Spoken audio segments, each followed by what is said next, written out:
Yes, hello. Hi, how are you? Thank you. This is Latvia Artoms. How are you? Yes, I'm good. Well, speaking about the energy union, I have another question. The Latvian president made a very particular proposal. He suggests to have a very common contract between all EU member states and Russian company Gazprom. That could potentially ensure a better gas price, especially for smaller member states, and would reduce the ability of Russia to use energy as a political weapon. So would you support signing a common contract between the EU and Gazprom? Okay, let's go to Mr. Juncker. And would you support this? Yes, I would support this. This is part, by the way, of the ideas put forward by the Polish Prime Minister Donald Tusk and supported by the French President, if I'm well informed. I do think that we would have a different negotiation power if we would try to pool our energy demands. We have to lower and to reduce our dependency on Russia for obvious economic reasons, but also for political reasons. And if we can bring gas from the east to the west, we have to put us into the technical possibility to bring the gas from the west to the east. We have to diversify our energy supply in Europe. We have to enter negotiations with different parts of the world in order to be less dependent on Russia. And energy efficiency is of the importance. It's not, when I'm talking about the necessity we have to create an energy union, it's not only about the channels, about supply, it's also about the right and proper energy efficiency supporting policy we have to put into place in Europe. As far as nuclear and fracking is concerned, I have to repeat what I already said elsewhere. The question of the energy mix is a question of national responsibility. I always let governments who were against nuclear and who were against fracking, but energy mix is a matter for national member states. Okay, let me go to Mr. Verhofstadt.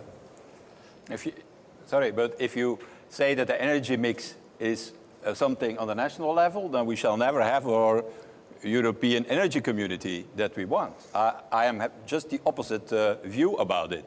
I think that you have to put the decision on the energy mix in Europe on the European level. And secondly, that you have also to put the establishment of a grid, a network, also on the European level.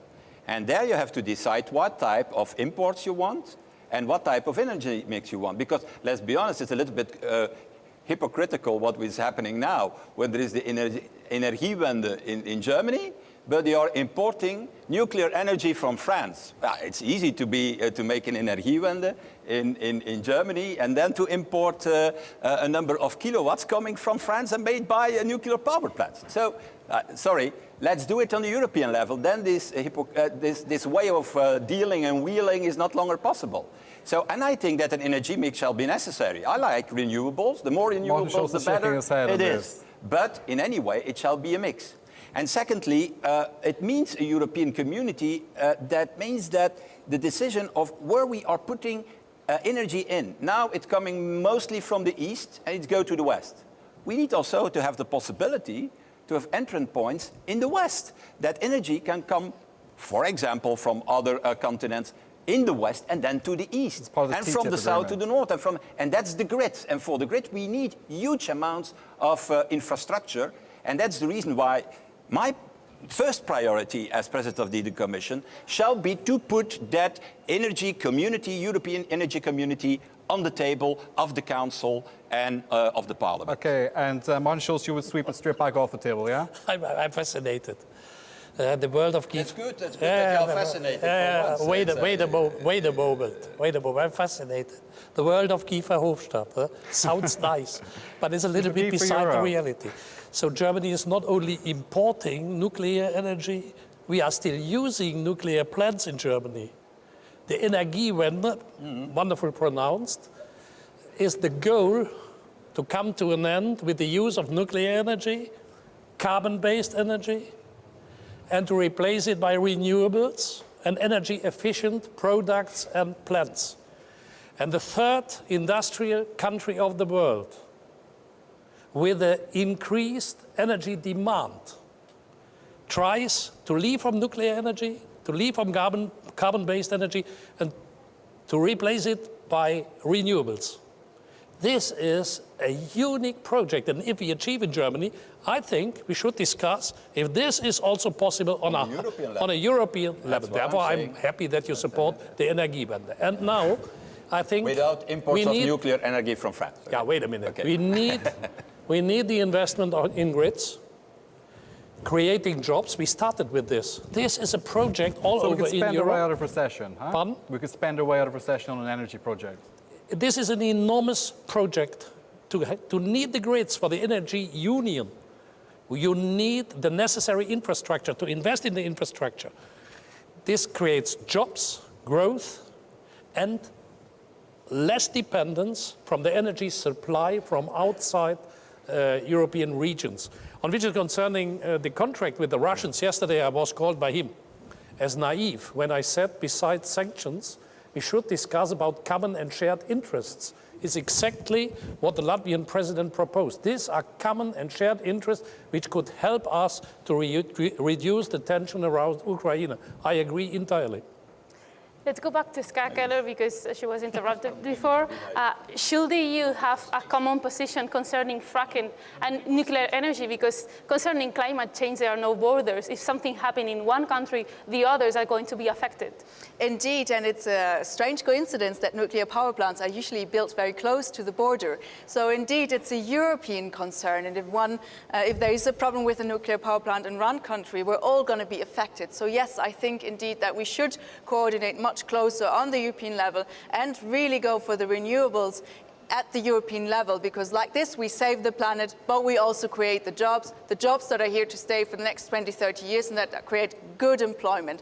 And we shouldn't forget that energy, it's also a social question, like the question of whether you can afford your energy or whether you're living in polluted areas. I'm from a coal mining area where people are suffering, have been suffering a long time from pollution and are now being threatened to be thrown out of their houses because there is mining going on and the mining is expanding, even though the region is self-sufficient in renewable energy. And it's madness that people are driven off their homes and villages that are century-old just because in order to increase the profits of some coal mining companies. So it's also a social issue. We shouldn't forget that. Okay, well, fracking for you is a bad word.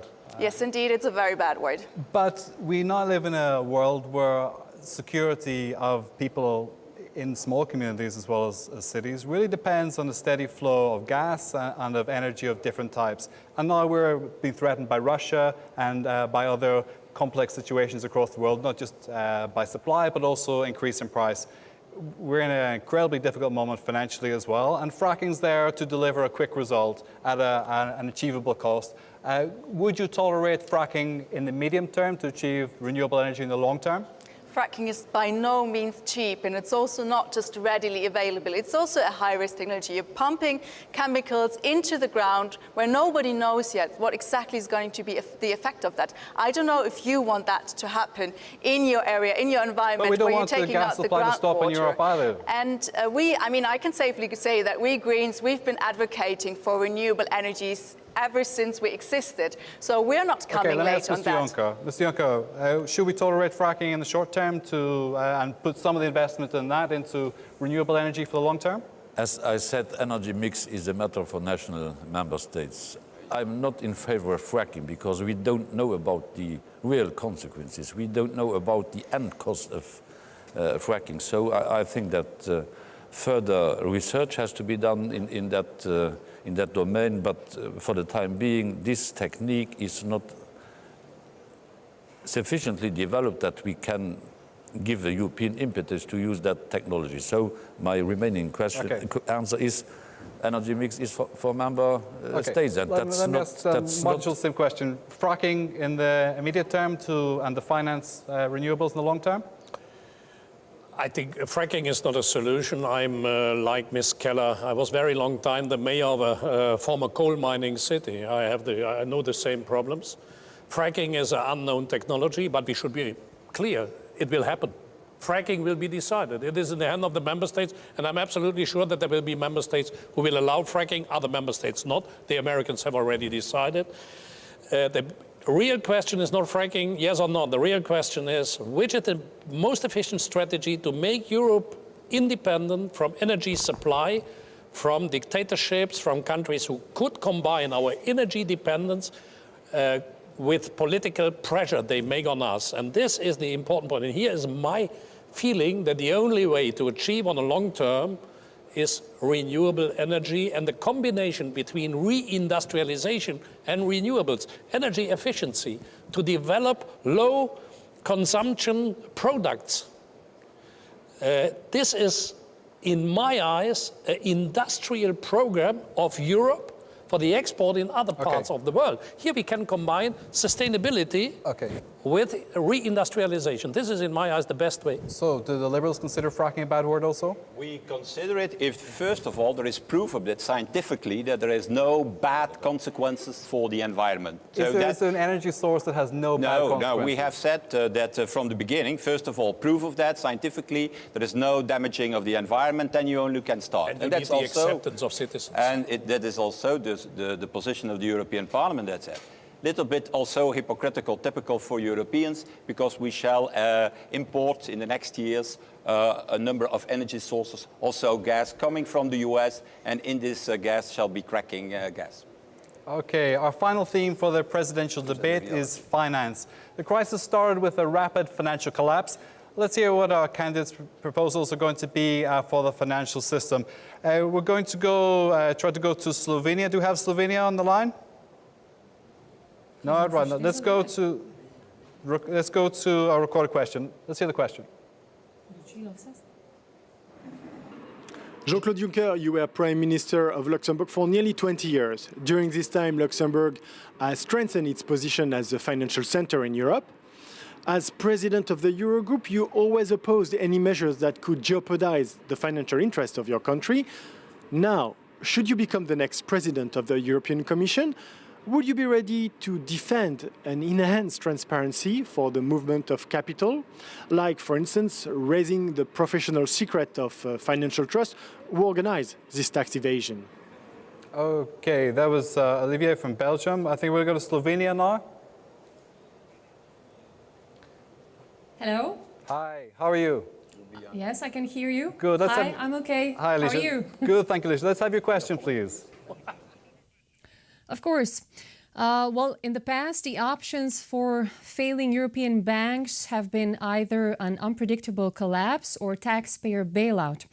In Slovenia, this was also the case. But recently, as we know, the European Parliament has adopted a new package of legislation set to protect European taxpayers and ordinary bank depositors from bank failure. Are these rules strict enough? And how can you guarantee that European taxpayers will not have to pay for collapsed banks in the future? Thank you. Thank you. Let's go to Bulgaria, and we have Irina on the line. Irina, can you hear us? Yes, hello. Hi. Good afternoon from Sofia, Bulgaria, a state outside of the European Monetary Union. We know that EU member states who are not members of European Monetary Union cannot fully participate in the European Banking Union mechanism. So could you please specify what do you expect from the non-Eurozone member states? Challenges, obstacles? Do you think that all member states should be in the European Banking Union, or should countries like Bulgaria be kept outside of it? Thank you, Irina. Okay, Mr. Juncker, we'll start with you on this. Let's summarize 2 questions. Can you guarantee that citizens won't pay again for collapsed banks? And if yes, how? And should all member states be part of the banking union? I had the first question from your Belgian colleague, and I would like to respond to that question, which was not a question but a provocation. Sure. First, I'm no longer Prime Minister of Luxembourg. I'm not asking Guy Verhofstadt what he did, what is he doing now, because he was a Prime Minister of Belgium and because Belgium adopted exactly the same tax strategy when it comes to financial centers like Luxembourg, because both of us, due to a European compromise I introduced when I was in the chair of the ECOFIN in 1997, we introduced a withholding tax in our countries. And now we are moving to the... That was the decision. Yeah, and I it was not Prime Minister. No. That's why it was easy to make the decision. But when you were, when you were Prime Minister, you did take the step. So let's not confuse these things. When I was president of the ECOFIN in '91, we harmonized the VAT. So Luxembourg had to increase by 3% its normal rate of VAT, as Germany had to do. So saying that Luxembourg is blocking everything is simply not true. It's easy to say, it sounds good, but it is brutally untrue, and we have to react against that. And further progress has to be made in the area of taxation. The European Union is working on business taxation. We are working on broadening the basis for taxation of different financial products. So things are going their way. And by the way, I was not blocking progress in the tax area when I was in the chair of the Eurogroup, because the Eurogroup in no way has competencies to harmonize taxation in Europe. That's a matter for the ECOFIN. The Belgian colleague should be informed before trying to provoke me, and you succeeded, by the way, to do it. Your question was? The second part was to do with the banking union. Should all the member states be part of the banking union? Of course, all the member states are concerned by the banking union, and those who are outside the euro can join all the mechanisms which have been put into place as far as the banking union is concerned. Banking union, I don't like the expression, by the way. I prefer the banking surveillance, is a model which had to be adopted recently by the Parliament. The contribution of the Parliament is of the highest importance. And this banking union is the guarantee that never again we'll be in the very same situation we were in at the beginning of the crisis, because we have cut the link between banks and the sovereign. Okay, Martin Schulz, are we going to pay for the banks all over again? The banking union, to answer to the question from the colleague in Bulgaria, includes also those countries who are not member of the Eurozone. We have a combined structure. And because speculation could happen also outside the Eurozone and affect all of us, therefore it was necessary to combine the role of the European Central Bank with the role of the EBA, the European Banking Agency in London. That's what we did, and all the member states are in with different systems and voting rights, but at the end they are in the banking union. The second question, taxpayers paid for bankrupt banks. Banks speculated and made profits, and when they made losses, the taxpayers had to pay for them. The principle, taxpayers save banks, was the principle of the European Union, leading to enormous mistrust. What the European Parliament did, and this is in my eyes one of the biggest achievements of our period, is to introduce the principle, banks save banks. We have a banking fund on a European level where banks have to pay in. It's a kind of assurance of banks, and if there is a bank in a risk, they have to pay from this banking fund. This is a new principle. Perhaps not enough, because we, the European Parliament, we wanted to go further. The member states were reluctant. What did you want to do that the member states wouldn't do? To Europeanize the whole system, and not to let at the end the decision-making partially in the hand of the member states, which could lead at the end to the fact that the public budget pays, and not the stakeholders, the shareholders, and the depositors. So this is this was the main controversy between us and the member states. But at the end, the European Parliament achieved to introduce, from a basic point of view, the principle banks save banks, and not taxpayers have to pay for speculants. Okay, Guy Verhofstadt. Yeah, maybe first on because we spoke about Luxembourg. The new Prime Minister Xavier Bettel in any way give up the bank secrecy now. In a deal that has been made in a deal that has been made a few weeks ago. But I don't want to enter into Luxembourg politics. Let's go on to the banking union so competent. I'm not so keen on that. I want simply say what Xavier Bettel did as the new Prime Minister, Liberal Prime Minister. When I was Prime Minister, I announced. We'll come back to that after. On April 10, 2013. The next time, I think you invite Xavier Bettel, then he can have a direct debate with. Back in 2013, with Mr. Juncker about the banking secrecy. But on the content itself, of the banking union, I think that we did a great job, but not enough. My fear is that the 50-60 billion that are in the fund, when there arrives something with the bank, is not enough. And so we need to enlarge that system by making two types of contributions. I think that the contributions cannot be the same for all types of banks. For me, an investment bank has to give a higher contribution because an investment bank is representing a higher risk than a saving bank. An ordinary saving bank should have less contributions, less high than investment banks. That's the first thing. The second thing is that I think that banks have to do, first of all, the funding now of this resolution mechanism, so that taxpayers' money is no longer involved. They have to recapitalize based on the new rules of Basel III. That's also a huge task. And then we want also that banks give more money to the small and medium companies, the fastest as possible, because the credit crunch we talked in the beginning of the program is mainly the most problem. I think for doing that, in the next year, the ECB, European Central Bank, has to come in. Has to come in to secure with what we call a new LTRO, a financing from the ECB. So to secure these two things. First of all, that money is going directly to the fund, resolution fund, so that we are sure that no taxpayers' money can be involved to recapitalize a bank or to rescue a bank.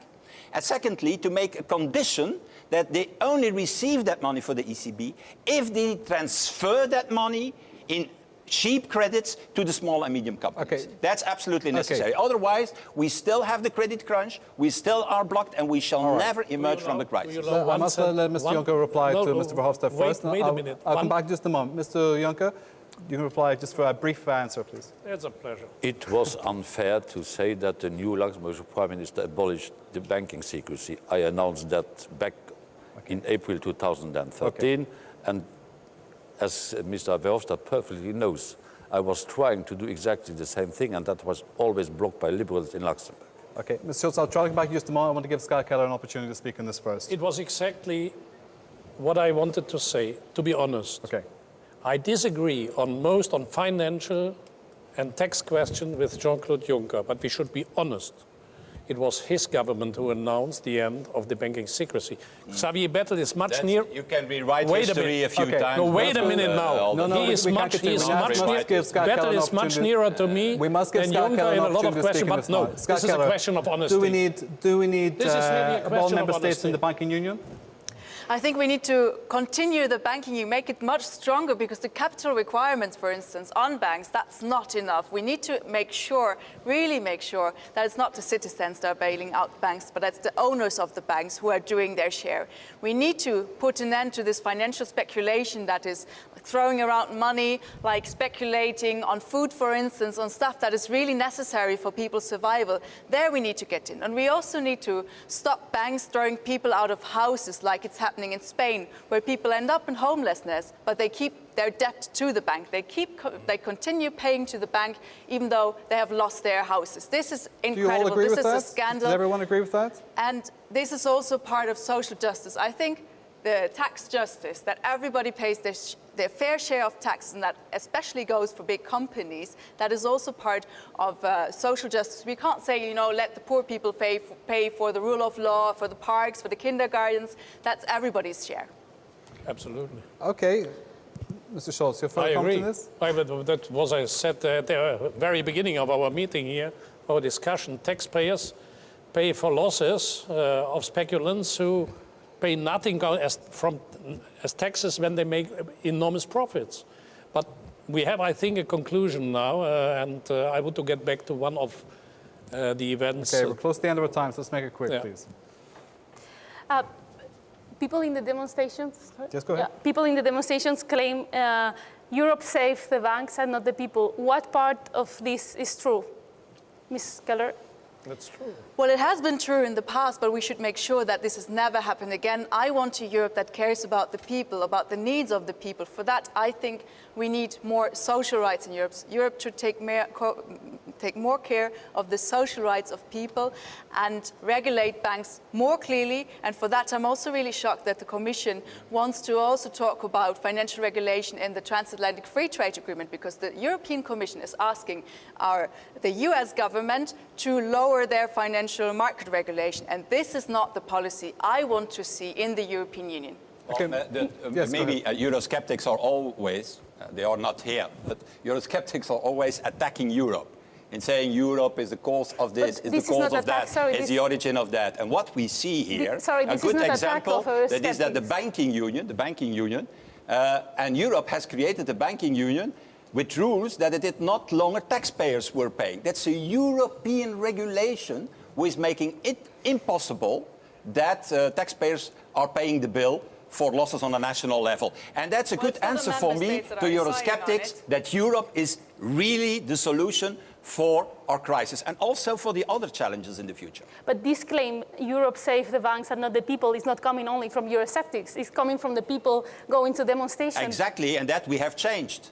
So it is not Europe who saved the banks, sorry, it are national authorities who saved the banks. It were national governments who have or nationalized or put money in their banks. That was not Europe. There didn't exist a European supervisor at that moment in the beginning of the crisis. We have created this European supervisor to no longer have this situation that it is national governments who are doing it. And we created a European regulation who makes it impossible that taxpayers' money is used to save banks. And that is what I'm saying. When we got a financial crisis and when banks were saved, it was by national authorities. Okay. And it is European authorities who make it impossible. And that's for me the best answer we can give to Euroscepticism today. Mr. Juncker, the final questions, we're going to close in just a moment. So, Eurobonds, is this part of the solution for the future? You supported them in the past and you're not so clear about it now. In an ideal world, it would be the solution, but we are not living, unfortunately, in an ideal world. I was in favor of Eurobonds in principle, but I always said that some preconditions have to be fulfilled before you can launch Eurobonds, and these preconditions are that we have a by far better coordination of economic policies, that we have a greater European say when it comes to national budgets, when we have given a certain number of reforms to the economic and monetary union, then you can introduce Eurobonds. If you would introduce Eurobonds tomorrow morning, it wouldn't help in no respect. Time for one more answer on this. Mr. Schulz, perhaps. Uncontrolled banks and irresponsible speculators led Europe to the deepest crisis in which we are now, and taxpayers had to pay for it. This is a reality, and if I would become president of the European Commission, I will put on my highest priority that such a development will become impossible in the European Union once more. Okay, yes, no answer, Ska and Guy. Do we want Eurobonds? Ska first. Yes, I think we need Eurobonds because we are a common economic zone, so it also makes sense that we have common bonds, but of course with common rules as well. Okay, Guy Verhofstadt? Yeah, everybody knows the answer. Yes, I'm in favor of that, but not in a way to make it impossible for countries or make it easier for countries not to do their reforms. I just should create it by saying to the countries, those who do their reforms, they can use the bonds. Excellent. Thank you so much. Best luck with the campaign as it continues. Well, that's it. 75 minutes, 4 candidates, 15 journalists. Thank you for joining us. You can share the debate online a little later, posted on Facebook and Twitter. Segments and summaries of the debate will be available too. Our thanks to Jean-Claude Juncker, Ska Keller, Martin Schulz and Guy Verhofstadt. Thanks for watching. I'm Brian Maguire. And thanks for watching. I'm Ainara Vasconjana. Don't forget to vote.